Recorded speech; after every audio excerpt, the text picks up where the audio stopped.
আমার মনে হয় সব গৃহিণীদেরই সকালে উঠে একটাই টেনশন, আজকে কি রান্না করব। তো হ্যালো এভরিওয়ান, আসসালামু আলাইকুম। আপনারা সবাই কেমন আছেন? আশা করি সবাই ভালো আছেন। আলহামদুলিল্লাহ, আমরাও ভালো আছি। তো শুভ সকাল। সকালে রান্না দিয়ে ভিডিওটা শুরু করলাম। তো সকালে রান্না তুলে দেওয়ার পরে এখানে আমি দুপুরে রান্নার সব কিছু গোছগাছ করে নিচ্ছি। তো দুপুরে রান্নার জন্য আজকে এখানে মুরগির পা, গলা, গিলা এগুলো দিয়ে বুটের ডালটা রান্না করব। তো আমি এটা পরিষ্কার করে নিলাম। সাথে বেগুন আলু দিয়ে ভাজি করব। তো ভাজিটাও রেডি করে নিলাম। এখন সব কিছু রেডি। আর বুটের ডালটা আমি আগে থেকে সিদ্ধ করে নিয়েছি। তো এখন রান্নার জন্য এখানে তেল দিয়ে দিলাম। এরপর কিছু আস্ত মশলা দিয়ে দিব। এই মশলা দেওয়ার পর মশলাটা একটু ভেজে নিব। মশলা ভাজা হয়ে গেলে এর ভিতরে পেঁয়াজ কুচি দিয়ে দিব। তো পেঁয়াজ কুচি দিয়ে ভালোভাবে একটু লাল লাল করে ভেজে নিব।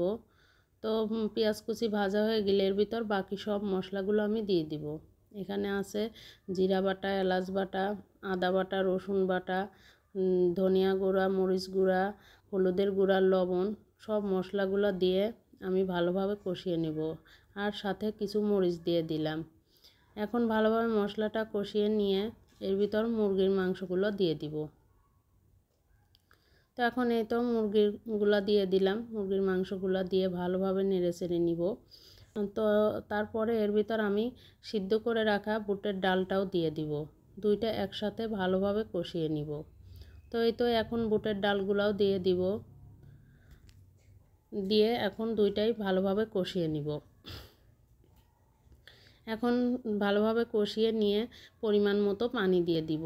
আসলে যে কোনো রান্নাতেই যত কষানো যায় তার ততটা টেস্ট হয়। তো এই তো আমার কষানো শেষ। এখন পানি দিয়েছি আর উপর থেকে কিছুটা ধনিয়া গুঁড়া, জিরা গুঁড়া দিয়েছি।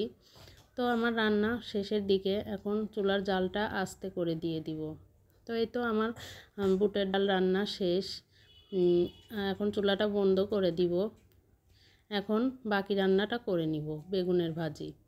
তো এর জন্য আমি কড়াইতে তেল, জিরা দিয়ে দিয়েছি। এরপর পেঁয়াজ কুচি, মরিচ কুচি, হলুদের গুঁড়া, লবণ দিয়ে ভালোভাবে নেড়ে চেড়ে নিব, একটু ভেজে নিব।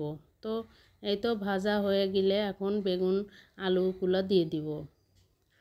বেগুন আলু দিয়ে এখন ভালোভাবে তো ভাজিটা করে নিব। আসলে আমার সব তরকারির সাথে একটা করে ভাজি থাকবেই, কারণ আমি ভাজি অনেক পছন্দ করি। এর জন্য প্রতিদিনই কিছু না কিছু আমি ভাজি করি। তো এই তো বেগুন ভাজিটাও হয়ে গেছে।